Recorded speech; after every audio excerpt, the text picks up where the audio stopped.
Hay, dahil isang ang bulalakaw sa napakaraming nanonood sa akin sa aking mga short vlog dito sa Oriental Mindoro, naisipan kong gumawa ng video dito sa kanilang bayan. Hehehe. Welcome back mga bulikat kong kaibigan at haliparot.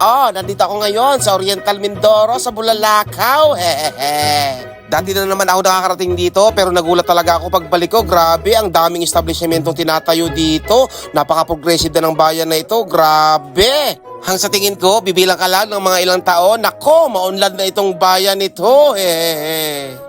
Shoutout po sa mga namumuno dito sa bayan ng Bulalakaw. Grabe, ang ganda na ng bayan ninyo. At syempre dahil nga mga schools ang aking target na puntahan, yun nga ang ating priority. Kaya naman, hindi makakawala ang Bulalakaw National High School sa ating mga video. Diba? Ang ganda rin ng school nila. Ito talaga yung aking main target, yung mga school na ganito sa DepEd. Wow, Bulalakaw National High School, shout out! At pagkatapos, meron ako nakita dito, ano kaya itong ginagawa nila? Napakalaki, parang convention center. Pa-comment na lang po kung ano yung ginagawa na yan. At pagkatapos dito ako natuwa, may 7-Eleven na rin sa Bulalakaw. Ang galing, di ba? Talagang progressive na yung bayan nila dito. Kanina ka pa nanonood, pindutin mo na yung follow nang updated ka sa aking mga short video. Hehehe.